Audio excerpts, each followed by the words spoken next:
Galera, a gente vai começar.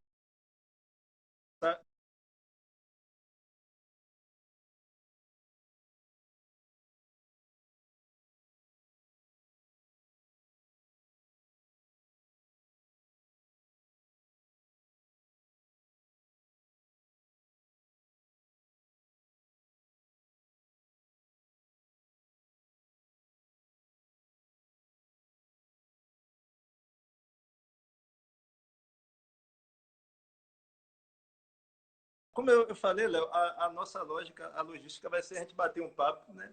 Um processo mais dialógico mesmo. E perto do fim a gente abre para as perguntas, na verdade um compartilhamento, né? Então, se a gente puder ser breve nesse bate-papo, não sei, uns 20 minutos, a coisa flui legal, beleza? 20 minutos para os dois ou para cada um? Sei lá, 20 minutos para a gente conversar aí, velho. Será que é pouco?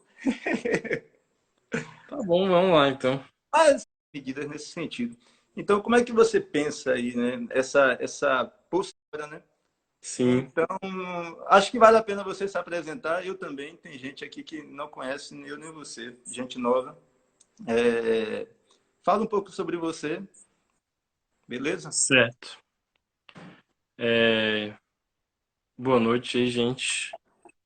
Bom, meu nome é Leonardo, né? Eu sou professor de filosofia, sou professor da UESB, da Estadual Sudoeste da Bahia, né? No campus Tapetinga.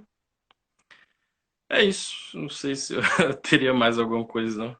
Vou deixar meu tempo mais para falar das coisas do Beleza. assunto, né? E eu sou Marcos Paixão, hoje professor de Sociologia do IFAL. E aí tem uma galera do IFBA que me conhece, enfim, vamos lá, né? É, Então, a Léo, gente se conheceu no IFBA, né? Se falar isso. pois é, nossos alunos, nesses alunos do IFBA estão aí, né? Isso, Pois é, exatamente. Léo. A provocação que nos leva a debater é pensar um pouco. A gente sabe que as humanidades, em geral, têm sido detonadas aí por diversos lados, né? E quase sempre sobre a acusação de que a gente não teria aí um conhecimento útil a oferecer. Essa é uma das possibilidades de crítica, né? Existem várias outras, doutrinação, ideológica e tal. E aí, diante de um fenômeno, a princípio, biomédico, né, uma doença, como vem sendo o coronavírus, a impressão que se tem é que as humanas têm ainda menos a falar sobre isso tudo. Quando, na Sim, uhum, verdade, não, né? É um momento que a gente tem muito a falar. E aí, dentro sim. desse muito a falar, me ocorreu, junto com você, pensar como se articulam as relações humanas a partir de uma pandemia, né? Como é que isso mexe, afeta o nosso, vou chamar aqui a princípio de padrão de interação, uns com os outros, com nós mesmos e com o governo, né? Então, para começar, eu já queria lançar essa questão para você e aí a gente vai batendo um papo. Me parece que a crise provocada pelo coronavírus, essa situação de quebra, ela vai nos fazer repensar a função do Estado, sobretudo do Estado neoliberal, né? Essa lógica de que a vida é uma grande selva, uma grande barbárie, onde os indivíduos devem ser deixados soltos ao seu próprio, à sua própria sorte, parece que ela vem sendo contestada em quesitos muito práticos, na medida em que você nota que estados extremamente neoliberais, como os Estados Unidos, por exemplo, né, vêm provendo, dando um suporte de assistência social a seus cidadãos. E o Brasil, muito timidamente, só agora começa a adotar medidas nesse sentido. Então, como é que você pensa aí, né, essa possibilidade de a gente, como derivado dessa crise, a gente pensar o papel do Estado mesmo, né? Sim, então, assim, eu acho que vai depender muito aí, né, dos discursos e dos afetos que vão perpassar esse efeito aí do coronavírus, né? Porque, assim, tem coisas muito claras, assim, em relação à necessidade, né, do Estado presente, né, nessa situação, né? Assim, dá para a gente tem exemplos históricos assim interessantes nesse sentido, né? Por exemplo, quando teve a gripe espanhola, né? no Brasil, acabou servindo, em certo sentido, como semente para a criação do SUS depois, né? Porque uma das maneiras, né, de tratar foi justamente a percepção de que era necessário, né, é, um, um, um, um, um sistema, ou tratamento público de saúde e tudo mais, né? Então, assim, eu acho que isso é uma coisa que pode ocorrer, né? Ou pelo menos, assim, em termos de que tem que ocorrer, eu acho que é claro, né? A gente não sabe se de fato vai acontecer, né? É, existem visões nesse sentido, né? Otimistas nesse sentido, mas existem visões pessimistas nesse sentido também, né? Por exemplo, né? Eu estava lendo hoje, porque eu estou lendo estava lendo, tô listando textos de filósofos sobre esse tema, né?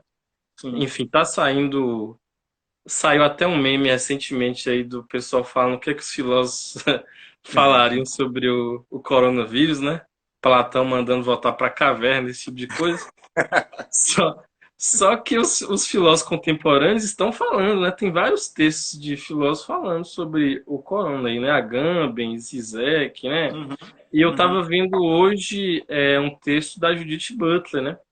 E ela fala várias coisas interessantes, né? E uma das coisas que ela fala, assim, que é interessante, né? É justamente a necessidade dessa ideia do público, né? Só que ela fala, ela toma o exemplo lá dos Estados Unidos, né? E ela fala, por exemplo, que essa visão ela favoreceria, ela teria um impacto, por exemplo, na eleição dos Estados Unidos agora, com Bernie Sanders, né? Porque o Bernie Sanders encampa lá um programa, né, de saúde pública total, né, o mais abrangente possível. Uhum. Só que ela disse que acha que mesmo assim não vai acontecer, porque ele está bem caindo assim, nas pesquisas, nas últimas, né? É, e que, enfim, pode é outro candidato lá que não tem uma pauta parecida, né? Que vai que deve se candidatar pelo Partido Democrata, digamos assim, né? Mas assim, eu Uhum. acho que fica muito claro assim esse papel, a importância disso, né? A importância do Estado aí, né? Nesse sistema, né? Eu acho que outra coisa também que pode ser um argumento também que pode ser colocado contra, estou pensando assim nas precauções, né? É Sim. justamente falar que seria simplesmente um caso de exceção, né? E que nesses casos de exceção você pode fazer isso, mas que o ideal mais tarde seria abrir o Estado, abrir a economia, esse tipo de discurso aí, né? Mas Uhum. diga aí o que que você acha. Pois é, quando eu penso no caso especificamente brasileiro, de uns anos para cá, eu atribuo muito isso à maneira como a religião, inclusive, tem configurado a sua doutrina, né? Uma doutrina mais mundana, digamos assim, voltada para as coisas do mundo, a ideia de que a salvação é individual. Existe uma radicalidade disso no Brasil, e você tem já artigos também que relacionam essa demanda da salvação individual com uma demanda neoliberal mesmo, um discurso de empreendedorismo, Sim, de claro. que o trabalho laico, o trabalho mundano, ele pode levar você a salvar-se individualmente, e isso é muito bem quisto, assim, né? Não só pela divindade, mas como os seus comuns. Eu estou fazendo essa divagação para a gente pensar que existe um espírito no Brasil que não é só um espírito da pequena burguesia, mas também da população mais carente que encampou esse discurso de que o Estado tem que ser mínimo. Você Uhum, tem isso uhum, entre os servidores públicos, e você tem isso com o sim. cara da favela que tem uma venda de coco ali, saca? Ele acha Isso. realmente assim, que ele é um empreendedor e que o Estado deve ser mínimo, porque quanto mais impostos incidir sobre ele, menos voluntarioso assim seria o seu empreendimento, sabe? Ele teria Claro. essa barreira. Então, me parece que essa demanda popular, ainda hoje, ela se coloca e talvez ela fique após o coronavírus, se a gente, nesse momento, não começar a reorientar que tipo de demanda a gente quer do Estado agora mesmo, né? Quer dizer, vamos tentar deixar isso um pouco mais concreto. Eu quero que o Estado provenha os cidadãos para que eles não precisem sair de casa. Quando o Bolsonaro diz que a economia vai quebrar porque os cidadãos vão deixar de ir para a rua, ele está pressupondo que para sobreviver, quem vive no estado de miserabilidade tem que ir para a rua, que o Estado não tem nenhuma responsabilidade por eles, que essas pessoas têm que se virar sozinhas, entende? Quer dizer, isso é deplorável, né? Sim. Primeiro, porque Uhum. quem já vive em situação de extrema miserabilidade vai sair, efetivamente, quer queira ou quer não, porque essa pessoa tem que comer. Então, o Estado precisa pensar em como acolher esse indivíduo e não cabe, de novo, ao presidente da República fazer um discurso motivacional, né, desse tipo de prática. Um tipo de discurso que, se acatado pelas populações mais carentes, tende a repercutir na ideia de que essas populações vão ser vetores preferenciais do coronavírus, e, por sua vez, tende a justificar medidas de segregação socioespacial e etc. Hoje, o ministro da Saúde já falou sobre isso. Já falou sobre a possibilidade de futuramente se adotar medidas que repercutam em determinados bairros, em determinados lugares de uma cidade, por exemplo. Então, se Joãozinho tiver que sair para vender coco e ele se contaminar e contaminar outras pessoas de determinado segmento, o área da periferia, não tenho dúvida que existiria um apelo popular muito grande, sobretudo de quem pode ficar em casa, para que medidas de contenção sejam feitas nesses bairros populares. Quer dizer, eu tenho esperança que a gente possa repensar o lugar do Estado neoliberal, mas eu tenho também um temor por esse discurso do empreendedorismo, por esse discurso da salvação individual, por esse discurso que acusa os brasileiros de não conseguir ter poupança, né? Eles não conseguem ter poupança, não conseguem investir, não conseguem empreender. E esse é o momento perfeito para a gente se perguntar, afinal de contas, por que é que para não morrer de fome, esse brasileiro vai ter que sair de casa arriscando-se a se contaminar? Por que é que o Estado não pode prover esse indivíduo para Uhum. que ele fique em casa, percebe? E a grande mídia não tem feito esse debate. E, infelizmente, algumas pessoas que poderiam fazer, porque são sensíveis, estão nessa condição de serem contaminados, enfim, não fazem também. Preferem acreditar que para que a economia não quebre, a gente vai ter que se expor na rua, saca? Sim. Uhum. Certeza. Não, isso aí é muito perigoso, né? Essa coisa dessa perspectiva, claro, né? De muito mais atiçada atualmente de que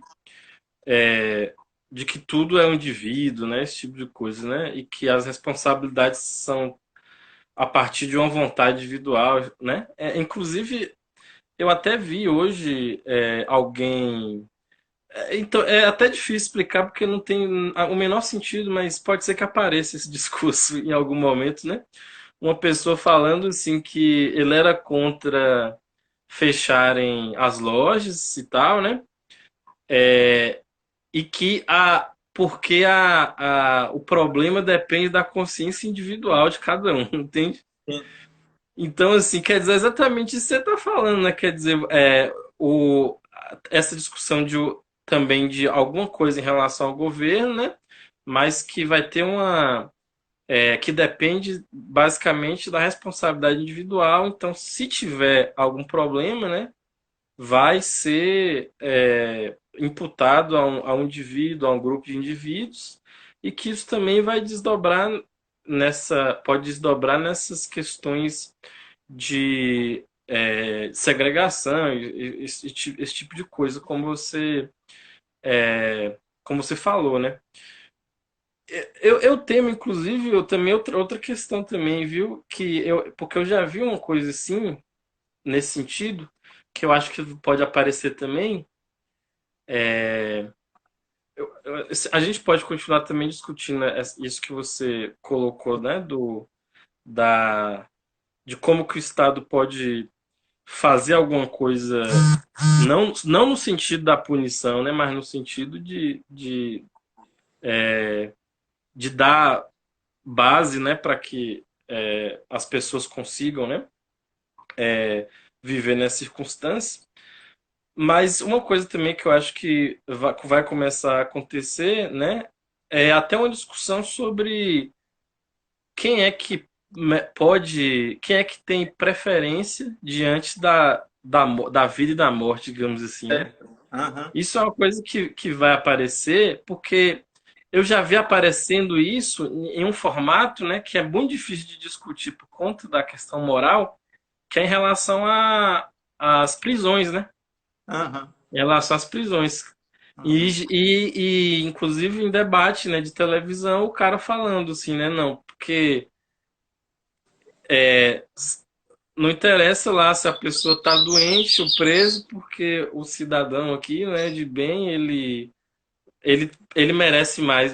Basicamente isso, né? Ele merece mais viver do que o outro. Então, esse debate também pode, assim, né? Que eu acho que é muito perigoso, pode, né? A gente pode chegar nesse momento, É. né? São as pessoas Com... da vida, são as pessoas da vida nua, né, que a gente comentava ontem. Sim, exatamente. Tem um filósofo chamado George Agamben que ele, dentre várias teorias, fala sobre o chamado Homo sacer, né, que seria aquele homem. Ele remete aí à literatura romana e tal, onde existia uma figura do homem sagrado, que seria aquele que ficaria à margem da sociedade de alguma maneira, podendo ser. Ele não podia ser morto e nem era coberto pela lei, ou seja, ele estava quase que, vou chamar aqui, de um não lugar. E, basicamente, esse homo sapiens, hoje, no nosso cotidiano, seriam o que ele chama das pessoas que têm a vida nua, né? As pessoas que o Estado resolveu desamparar, de alguma forma. E a provocação que a gente fazia ontem, no bate-papo nosso, já que a live não aconteceu ontem, foi Uhum. que esse lugar de destituição de direitos do outro, hoje já não tem só o Estado como a entidade que destitui direitos. O meu comum, o meu outro indivíduo também quer que meus direitos sejam destituídos, né? Então Isso. a gente está vivendo uma gravidade aí.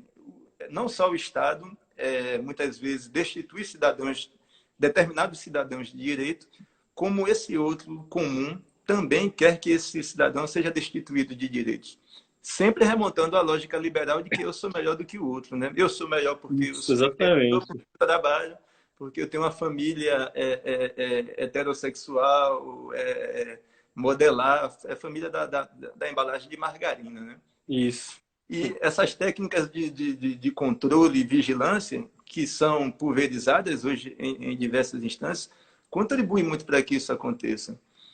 A gente brincava ontem comentando sobre a hashtag Fica em Casa.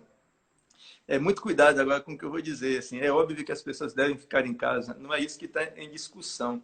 Mas se discute pouco sobre os impactos desse ficar em casa para os diferentes segmentos e classes sociais. Você vê em Londres, na Itália ou na França, o pessoal fazendo jazz na sacada dos seus apartamentos. Isso tudo é muito interessante, é bonito, eu acho massa também. Eu gosto de jazz. Agora, vamos pensar o que é ficar em casa numa periferia, né? Ficar numa casa que só tem um cômodo, ficar numa casa onde você tem um pai que violenta a filha, ou o filho, onde existe embriaguez, onde existe violência contra a mulher. É dizer, o Estado simplesmente não pensa sobre isso, a mídia não discute isso. É óbvio que as pessoas devem ficar em casa ou em outro lugar, salvaguardadas, porque quem vive em contexto de violência extrema não pode ficar em casa, mas também não pode ficar na rua. E o que fazer com essas pessoas? Quer dizer, não se discute. Esse é o homo sacer, né? Esse é o matável ou o morrível, se a gente quiser pensar assim. Pouco me importa o que vai ser da vida dessa pessoa. Fique em casa, se vire lá em casa, né? Tente estudar em casa, né? Estudo remoto. Você não tem computador, não tem nada e tem que estudar em casa. Não se monta uma estrutura de amparo e tal. Aí é massa, você vê os vídeos lá da galera rebolando, requebrando, beleza, massa isso. Mas quanto de espírito tem para fazer isso quem tem que lutar por condições muito elementares de vida e tal? Então me preocupa, Léo, que tipo de solidariedade a gente pode estar perdendo a oportunidade de construir durante essa crise também. Não é só a solidariedade de ir lá e fazer uma doação, mas é de pensar nessas particularidades que remetem à responsabilidade do Estado, sobretudo, né? Eu não estou criticando a lógica das ONGs que vão lá não estou criticando toda a lógica da ONG que vai lá e cuida de uma pessoa em situação de risco. Mas será mesmo que o terceiro setor dá conta? Será mesmo que a gente não precisa pensar políticas estruturais de acolhimento dessa experiência, que é uma experiência de sofrimento, né? De enclausuramento? Essa é uma questão que Sim. fica aí na minha cabeça. Não, com certeza. E já tem acontecido, né? Já tem acontecido, já está aumentando, né, os casos de violência doméstica, né? Então é uma coisa que já está acontecendo mesmo, né? Fica muito claro isso aí, né? Isso é o que ainda o dado mostra, né? Mas como você falou, várias outras coisas aí são até mais difíceis, né? De fato serem discutidas, né? Essa questão das condições, sei lá, de estudo, como você falou, né? Quem é que tem computador, quem não tem, né? E aí é aquela coisa, né? Quer dizer, é o grande perigo também, da mesma maneira que a gente pode pensar em coisas que funcionam para essa condição atual serem prolongadas, né? Como por exemplo, o Estado ter um papel maior, né? Ao mesmo tempo pode ser utilizado também para outras coisas, né? No sentido de, sei lá, a educação à distância, coisa desse tipo, né? Uhum. É começar a falar, não funcionou daquele jeito ali, então, né? Vai Isso. ser assim. Ou então a gente conseguiu funcionar nesse sistema com redução, com as pessoas, por exemplo, funcionários públicos trabalhando menos, esse tipo de coisa, né? Quer dizer, pode vir um monte de coisa aí, né?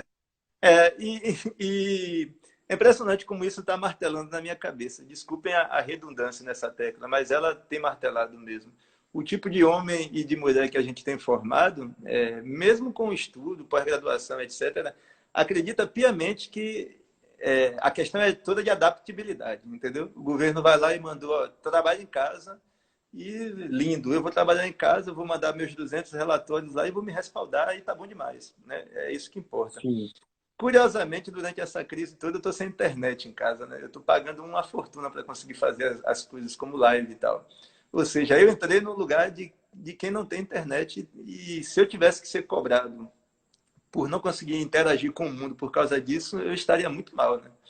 Porque eu simplesmente não estou conseguindo ter acesso a um monte de coisa sem pagar uma fortuna, né? Uhum. Mas, enfim, isso é uma questão.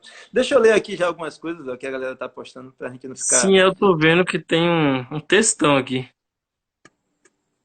Vou começar do começo aqui. Beleza. Tá, vou passando aqui. Eu acho que a gente já pode abrir para a galera perguntar, né? É? Acho que pode, então. É porque eu estou olhando aqui o horário. Dá até para ver a espinha. E Ave Maria, de De quem é quem essa é? espinha aí? Deve ser minha, velho. Eu não tô vendo Meus minha dois espinha professores, aqui, acho não. que tem uns elogios da galera aqui. Valeu, Eu tô com Jacobina, não sei o espinha aqui, eu quê. acho. Valeu, meu povo de Jacobina. Um cheiro para todo mundo que tá mandando aí. A gente também tem saudade, eu vou falando por Léo, mas eu sei que rola. Tem sim, com certeza. A minha mãe está aqui, entendeu? Ela se perguntando, meu Deus, o que é que meu filho está fazendo da vida? Aqui, ó. O nosso excelentíssimo presidente não percebe que nem todos moram nas mansões. E aí ela desce o pau aqui no Bolsonaro. Vai dizer que minha mãe é evangélica, então nem todo evangélico é comédia do Datena. Já estão, Mayra diz aqui, já estão hospitalizando o pessoal da saúde. Na Uhum. Itália já estão escolhendo quem vai morrer. É verdade. Imagina no Brasil quando isso topar. A Mayra Pois é. disse aqui, Dona Mayra, o brasileiro com esse governo de postura neoliberal está sendo colocado diante do dilema moral: morrer de coronavírus ou de fome. Morrer de coronavírus ou de fome? A vida que vale mais é a do ser humano ou do economicamente ativo? Boa questão aí, ó. Debate essencial, diz o Jairo, necropolítica e biopoder. Estão pedindo para a gente salvar a live aqui. Enfim, tem uma Mas pergunta no aqui. final, né? No final dá para salvar, né? Tem uma pergunta aqui. Sem querer, deixa eu tentar abrir aqui. Pronto, é do Vitor. Sem querer minimizar o tamanho do nosso problema com o Covid, mas vejo com bastante desconfiança a ação dos prefeitos do interior da Bahia. Eu não consigo ler o resto. Se clicar, eu só vejo que me parece uma tentativa populista de mostrar ao povo que a Ah, figura aí, mas não consigo mais não, que isso não. mas acho que dá para entender o espírito da coisa. Pô, não tenho dúvida, velho. Vou começar nisso aí. Vamos fazendo perguntas, gente. Já dá para a gente responder. Eu não tenho dúvida que tem apropriação política para todo lado. A política faz parte da vida, né? E a politicagem é um dividendo da política. Quer dizer, você vê na televisão o Bolsonaro se debatendo com a Rede Globo. E o que é que tem em discussão ali? Quem vai ser o próximo presidente, né? Basicamente é Uhum. isso. A Globo é o intelectual orgânico do PSDB paulista. E quer minar. Descobriu que não conseguiu cooptar o Bolsonaro e agora quer minar. Quem vai ser o candidato deles a gente não sabe. E o Bolsonaro é o candidato propriamente dito. Hoje, esse ano é ano de eleição. Então, é óbvio que alguns prefeitos vão tentar se apropriar politicamente disso. Nesse contexto, fica uma questão algumas questões, e uma para mim, é gritante. Assim. Já que há apropriação, qual dividendo prático essa população está tendo dessa apropriação política? Se o prefeito quer se apropriar politicamente do corona, mas está dando uma retaguarda à população, quem vai julgar ou não se esse cara tem que ganhar a eleição depois é a população local. Então, se é populista ou não a ideia de recolhimento, eu sei que do ponto de vista biomédico, todas as autoridades recomendam que haja um recolhimento e que esse recolhimento seja intenso. Eu não enxergo como populista essa iniciativa, mas eu não duvido que tenha gente se apropriando politicamente dos processos. O que é que você acha? Não, claro, eu concordo totalmente. É porque assim, né? Quer dizer, se a gente tá pensando assim do ponto de vista de ser um oportunismo, né? É mais difícil você tomar nesse sentido se existe um fundamento ali, assim, real mais forte, né? Que é a questão das orientações, assim, de ordem mundial mesmo, né? E saber até que os exemplos, que existem exemplos de que foi melhor, né? Fazer dessa maneira, né? Quer dizer, aí, hoje mesmo tinha uma notícia, né? De fevereiro ainda, que a Itália tinha pensado em fazer isso que o presidente, né, tá querendo fazer, né, que é abrir a Inglaterra chegou a pensar em fazer isso, inclusive com aquele pensamento de que todo mundo contaminando mais rápido, ao mesmo tempo todo mundo também vai conseguir, vai se curar mais rápido, e tudo mais, né? Só que descobriu a velocidade, né, da doença, que não ia dar, né, para ter esse tanto de gente, né, para não ficar como tá na Itália lá, empilhando o corpo na rua, né? Uhum. Então eu acho que é isso, sim. Enfim. Mas eu concordo com o que você falou. Dailan perguntou aqui, ó. O velho Dailan, o homem do Maranhão, dominador do Maranhão aí, conhece tudo. Muda alguma coisa da relação. Dailan que está na Guiana, inclusive, né? É Guiana e Maranhão. verdade, né? Guiana Francesa, né? Muda alguma coisa da relação do mundo capitalista com a China? E- E aí, Então, assim, isso é interessante. Eu conversei uma coisa assim com o Paixão, né? Ontem, né? Da relação do mundo com a China. Então, tem dois textos que eu acho que são interessantes nesse sentido, né? Posso falar, né? falar? em texto que eu li, né? Que é um texto, o primeiro texto que o Zizek publicou, né? Que ele fala primeiro daquela reação racial, né, em relação à China, né? Mas ele é mais em relação a chineses do que a China, eu diria, eu pensaria nisso sim, né? E a outra coisa, eu acho que é o fato de que talvez a China saia. É estranho que eu vou falar, porque vai parecer meio.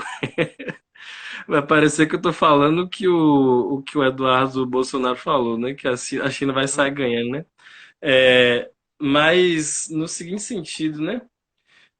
O fato de que a China está sabendo lidar de maneira muito eficiente, né, com agora, né, já com a doença, né, por conta lá do sistema de vigilância que eles têm, né, que é muito intenso, né.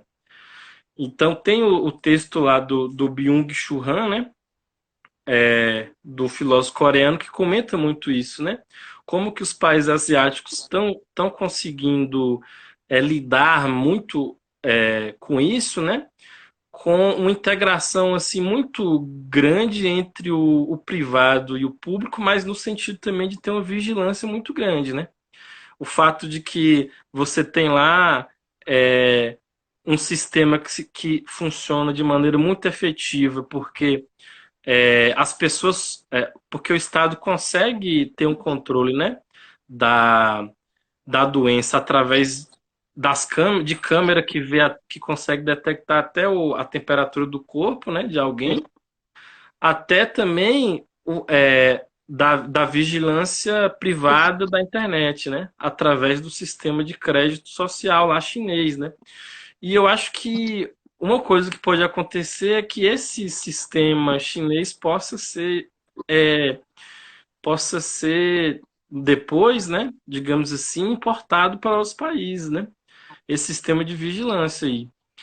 E o fato de que o Estado nesse sistema tem um poder muito grande sobre a vida das pessoas não quer dizer de maneira alguma que esse seja uma proposta anticapitalista, né? Muito pelo contrário, né? Porque a China é hoje uma potência no sentido capitalista, né? Então, assim, e o funcionamento tá lá mesmo, quer dizer, você tem lá trabalhadores, inclusive trabalhando cada vez mais, e tudo isso, né? E sujeitos a uma vigilância muito extremada, digamos assim, né? Então, acho que uma coisa que pode acontecer, que pode inclusive ser perigoso, é esse modelo lá de vigilância chinês ser proliferado, digamos assim, né? Pelo fato de ter se tornado eficiente, né? Para tratar do problema. E vale lembrar que na Bahia já se usa o modelo chinês de monitoramento no carnaval, né? O governador No viajou para lá carnaval? para buscar, exatamente, ele viajou para lá para buscar um modelo que permite a vigilância dos cidadãos, porque eles têm um grande volume, eles têm o Big Data, né, e conseguem processar isso de uma maneira muito ágil a partir de Isso. computadores, né, de sistemas, né. A Mayra aqui, ó, ela levanta uma questão que fala aqui sobre necropolítica, filósofo. Ela fala aqui que tem todo um aparato institucional, estou resumindo a pergunta, né? Todo um aparato institucional, inclusive do INSS, que tende a negar benefícios, que tende a remunerar os peritos por benefícios negados, etc.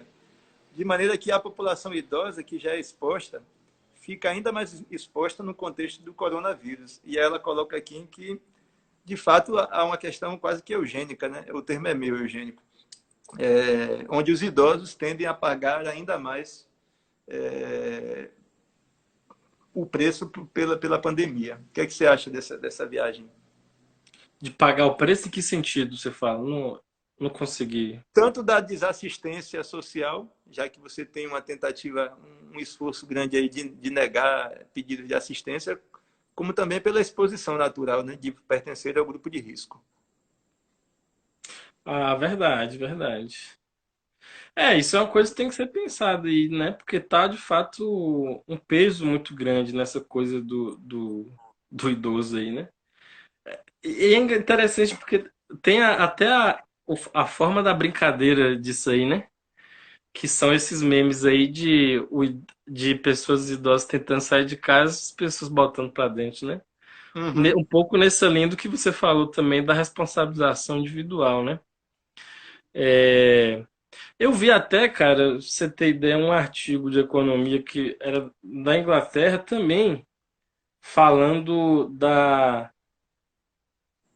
curiosamente, dos efeitos, de um efeito positivo que seria justamente a, a diminuição dos casos de pessoas dependentes economicamente, né? Ou seja, basicamente falava que teria um efeito positivo dos velhos morrerem nesse Aham. termo. É, é, Imagina. então, e com aquela. E isso é interessante pelo seguinte, porque eu vi isso com aquela pretensão assim de falar que a economia tem que lidar com números só, entende? Aquela coisa de que a economia não lida com gente, com número, então essa análise é permitida, digamos assim, né? É só O Marx política falava econômica. isso, né, sobre É, a economia burguesa fazer isso aí, né? perfeito.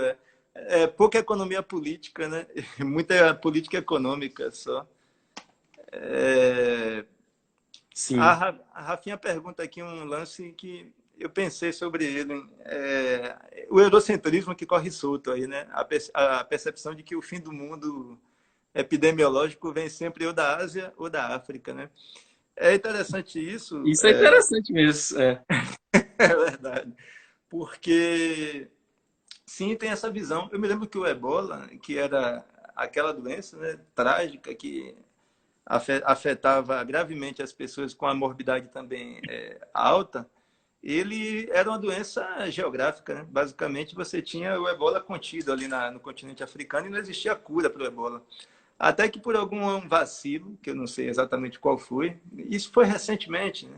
Recente para mim, né? Que já está, deve ter sido uns 5, 4 anos atrás, alguns missionários começaram a adquirir o ebola e levar e transportar isso, né, viralizar isso no continente europeu. E aí, muito rapidamente, a indústria farmacêutica conseguiu disponibilizar a cura, né? Ou seja, quando deixou de ser uma doença de preto e passou a ser uma doença de branco também. Então, Uhum. existe sim esse ranço enorme em considerar que todas as misérias aí epidemiológicas virão aí ou do continente africano ou do continente asiático. Dessa vez foi a Ásia a escolhida aí como alvo do eurocentrismo padrão, né? Mas é um Então, processo que já é recorrente, diz. tem uma coisa interessante nisso aí, Marcos, porque tudo bem, vem da Ásia, né? Mas onde é que quem é que está sabendo lidar menos com o problema é a Europa. E é incrível que a Europa está fechando fronteira não só internamente, mas fechando fronteira de outros continentes, né? Sim. Sendo que hoje ninguém quer ir para a Europa. Quem é que quer ir para a Europa se é o lugar que está mais doente de coronavírus hoje, né? E eles estão Sim. fechando fronteira, né? Um pouco com essa ideia, quer dizer, né? Vai vir de fora, quer dizer, tá lá o negócio, né? Onde tem mais é lá agora. E vai fechar a fronteira, né? É Isso é verdade. interessante também porque outra coisa que pode vir nessa minha preocupação, né? Dessa coisa aí que inclusive o Agamben fala muito também, né? Dessa coisa do estado de exceção, quer dizer, depois de sair disso aqui, normalizar determinadas situações, né? Uma coisa que também pode vir de perigosa é justamente essa coisa anti-imigração, fechamento de fronteira também, né? Uhum. Que pode vir também disso aí mais tarde, né? Pois é, se a gente não conseguir fazer uma disputa de narrativas que coloque pontos como esse que você diz, e de novo, a grande mídia não vai dizer que a Itália é outra coisa senão uma vítima do processo, entende? Se esses países Isso. adotarem posturas muito rigorosas, eu acho pouco provável que a mídia, posturas rigorosas relacionadas à contenção do corona, eu acho pouco provável que a mídia dê grande ênfase, como vinha dando a barreira às migrações anteriormente, né? Pelas guerras civis e tal. O Jairo pergunta aqui, ó, o camarada Jairo pergunta, segundo o The Intercept, a BIM projeta mais de 5 mil mortes em 2 semanas. Com as divergências entre Mourão e Bolsonaro quanto ao isolamento social, vocês visualizam a queda do presidente? Essa é uma questão barril de ser respondido, né? Nessa matéria do Intercept falou que o Bolsonaro tinha sido informado disso, né? Tinha sido informado desse Sim. relatório aí. E aí, você Bom, acha que a crise tem potência suficiente para ah, fragilizar o potência presidente? tem. Inclusive, hoje o Mourão falou que deu um discurso contrário do Bolsonaro, né? Na mídia. Uhum. Falou que. Eu não lembro os termos que ele usou, não, mas falou alguma coisa no sentido de que ele se expressou mal, estava errado, alguma coisa assim, né? Eu não sou tão otimista com relação à fragilização, às consequências da fragilização do presidente. Eu vou ter que usar termos bem ponderados, porque, além de tudo, eu sou servidor público federal, né? Tem essas coisas. Dizer aí, o presidente vai cair e tal. Mas fazendo Uhum. uma análise, tentando fazer uma análise fria do processo. Existe um negócio de metabolização aí dessa crise que é impressionante. Assim, a capacidade que essas instâncias governamentais estão tendo, a capacidade renovada de se apropriar de uma crise e de pasteurizar essa crise é impressionante. Eu não sei de onde vem.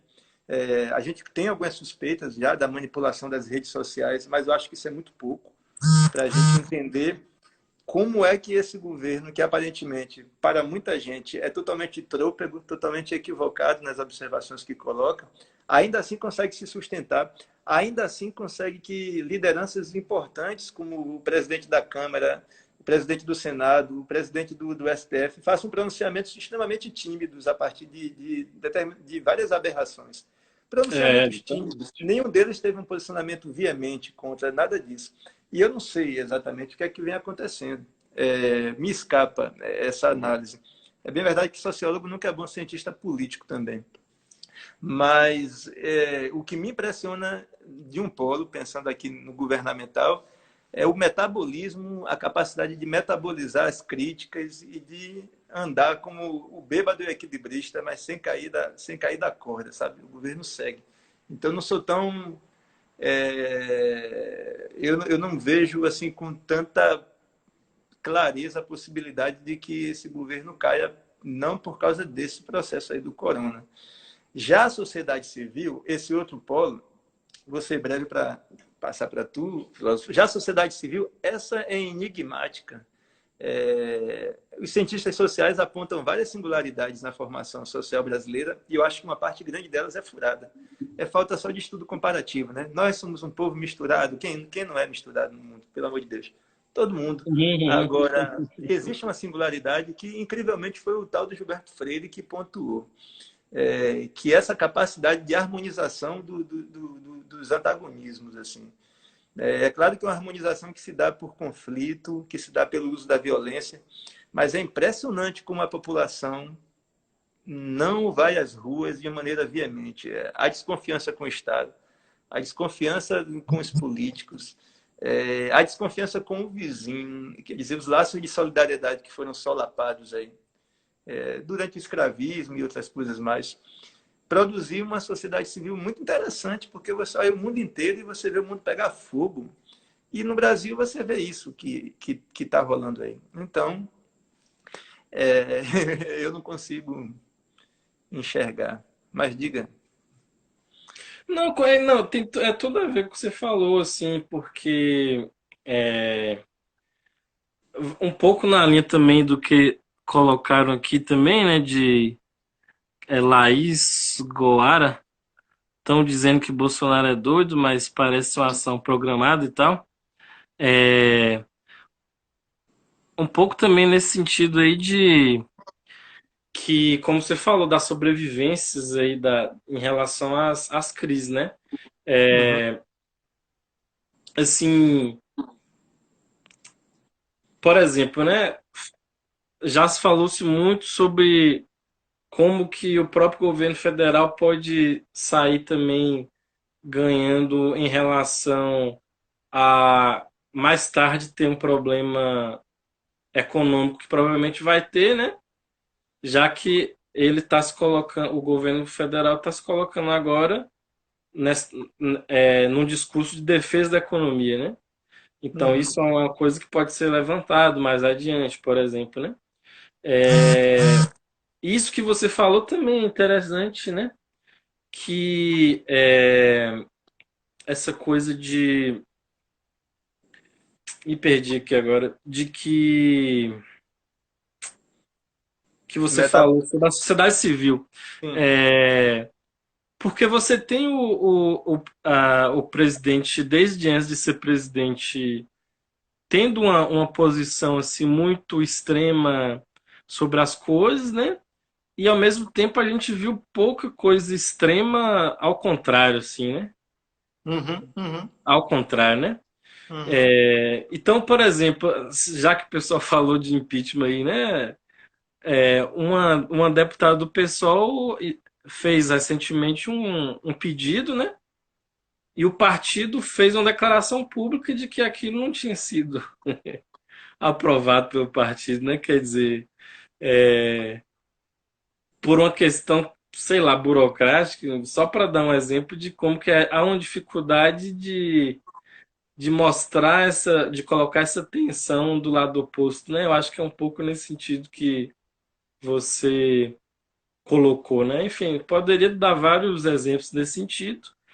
E é isso. E essa solidariedade aí, nessas condições atuais, tem essa dificuldade de ser das pessoas não poderem estar juntas agora, né? Reforça mais ainda essa postura de isolamento e tal. Pessoal, a gente parece que a live só tem 1 hora e a gente parece também aqui pelo meu relógio grandão. Olha o meu relógio. Mas abriu. Ah, tá. Você abriu um pouquinho antes de mim, não foi? Foi, eu abri 5 minutos antes. Porque E aí? quando eu abri era 22 horas. Então a gente deve ter uns 7 minutos aí. Então a gente vai fechando aqui. A Camila pede para a gente falar um pouco sobre o corona no continente africano. Eita, eu fiz uma maluquice aqui. Que Como é que foi? eu... Ah, virei. Ah, você inverteu a câmera, né? O corona, ainda bem que não tem nada bizarro ali na frente, né? O corona no vírus no continente africano. É... Bom, condições econômicas de gerir a questão é sempre algo a se pensar, e vale a pena dizer que o continente africano ele é também craquelado, né? Você tem grandes potências ali dentro. A África do Sul, a Nigéria também se coloca como uma potência, enfim. E na hora de falar sobre o continente, a gente precisaria entender exatamente quais são os polos, eu não tenho essa informação, quais são os países exatamente, porque varia bastante, né? Esse tipo de apropriação e dinâmica. Tem questões culturais muito sérias também, de particularidades, né? De singularidades ali. Como você tem também em alguns países ali básicos, né? Você tem várias etnias que têm percepções e perspectivas diferentes sobre como lidar com o corpo. Eu não estou nem aqui tratando da experiência do adoecimento, né? É um tema de pesquisa meu, assim. Se a gente fosse entrar aí, você ia é, embolar bastante assim o debate. Mas é isso. Se eu tivesse que dizer alguma coisa específica sobre o corona no continente africano, primeiro vamos pensar em quais países, né? Sobre quais países a gente está falando, assim, porque realmente são condições bastante díspares. Alguns países estão em situação, pertencem aí a grupos de países em desenvolvimento, enquanto outros estão em condições bem precárias de subsistência, coisas básicas, assim como algumas regiões, né? Algumas cidades do Nordeste, por exemplo, comparadas com a capital São Paulo. Então, essa é uma questão. Aí agora ficou naquela que não dá para responder todo mundo. Eu E não a gente tô tem que vendo mais catar. perguntando. Ah, tá. Laís fez um aqui, o Bauman, modernidade líquida. E a internet é esse processo. O Bauman falava da modernidade líquida, mas parece que algumas relações de solidariedade e união têm se dado à distância nessa plataforma. Se tem uma particularidade aí nessa pandemia, é o que o Milton Santos chamava de cognoscibilidade do planeta, né? É a capacidade que as pessoas têm, a partir dos meios tecnológicos, de ter informação quase que em tempo instantâneo sobre o que acontece no mundo. É claro que não são todas as pessoas, mas hoje, potencialmente, isso está colocado para quem tem conexão com a internet, né? Então, nesse sentido, a consciência do que vem acontecendo, aí é um outro conceito de um sociólogo chamado Giddens, a reflexividade acerca do que vem acontecendo está aí colocada. E a internet, como instrumento, possibilita tanto a união de segmentos de solidariedade também, como o espalhamento aí a pulverização de fake news e tal. Então, mais uma vez, é um instrumento, é apenas um instrumento apropriado por segmentos aí que têm um domínio técnico disso, que podem limitar debates, como ontem a gente tentou fazer uma live e não pôde, né? Então, não é a panaceia, não é mas também não é o apocalipse, né? A internet, ela é um instrumento interessante que traz uma novidade nesse processo de pandemia, eu acho. E você, filósofo? Com certeza. Não, em relação a essa questão de solidariedade e tal, a gente tem exemplos históricos muito fortes, assim, né? Disso, sem a internet, né? Inclusive, talvez até mais fortes, né? Em alguns casos, né? Teve um caso, inclusive, eu já até conversei com o Paixão sobre isso uma vez no evento, né? De um caso de solidariedade racial mesmo nos Estados Unidos, que numa época que não tinha internet, né? Em que chegaram gente de outra cidade que correspondia a quantidade de gente que chegou na cidade para se solidarizar com essa causa, né? Foi de mais da metade da população da própria cidade, né? E ao Uhum. mesmo tempo tem o fato de que a internet traz várias outras coisas que nos ocupam, que faz com que a gente se sinta mais ocupado até, né? É. Para se mexer para essas coisas, né? É bom você falar disso, porque aquela passeata, quando mataram um estudante durante a ditadura, não vou me lembrar o nome dele agora, teve uma passeata de 100 mil pessoas, muito rapidamente, né, feita numa praça e não tinha internet ali. Exatamente isso. A própria Revolução Francesa, para pegar um exemplo aí, europeu, né, Claro. a Revolução do Haiti, você encontra mecanismos de comunicação. A sociedade sempre conseguiu se comunicar de alguma forma, mesmo em tempos muito duros, né? Lendo a Isso. biografia lá da Olga, era impressionante como a comunicação ia no cós da roupa e ela conseguia, no campo de concentração, né? Na Alemanha, ter acesso a alguma comunicação, que às vezes partia, inclusive, do Brasil. Então, é isso, olhar para a internet com essa cautela. Agora, a minha desconfiança desse recurso aqui é que eu não domino os meandros tecnológicos, né? Quer dizer, isso aqui está tudo sendo monitorado se alguém achar que tem relevância, esse bate-papo. Então, isso é bem nebuloso. O ativismo tem limites muito fortes se for feito aqui, por esse recurso. Em todos os recursos tem, mas nesse me causa temor a ideia de que eu não domino plenamente os meandros desse fluxo de informação. Eu E também não. aí, filósofo, dá para a gente acabar esse negócio aí? Para não, Acho para que não, pode meu medo ser é cair assim, bum, cair. ser do nada, né? Como é que tá o tempo? Eu acho que tá perto de acabar, viu? Não aparece um aviso, não? Eu não sei, velho. Eu não sei nada disso aqui. Eu tô só fazendo aqui. Ó, teve uma moça aqui que falou que fez uma pergunta duas vezes, mas eu não... Como é o nome dela? Mayra tá Santos. Mayra? Mas é minha coordenadora, pô. Ah, Qual foi a pergunta, mulher? Não foi a eu questão do. Eu acho que a gente não sei. respondeu a questão dos idosos e da dinâmica com o INSS e dos idosos como grupo preferencial Ah, tá. de morbidade, né? Então foi, né, respondido, então, né?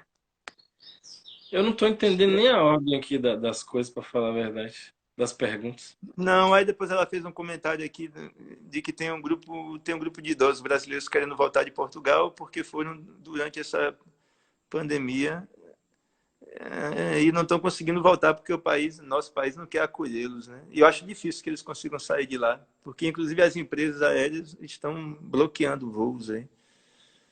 É Jairo tenso, falou, né? vai rolar um som. Acho que é porque Ah, apareceu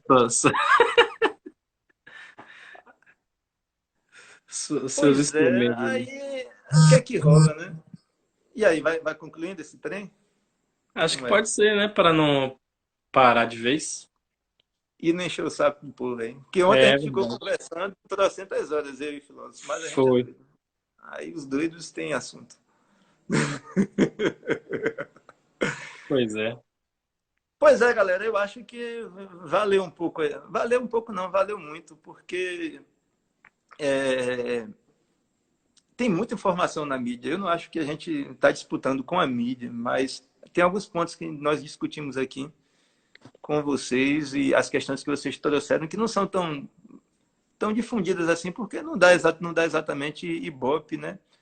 Eu acho que, então, Com certeza. valeu um pouco Com nesse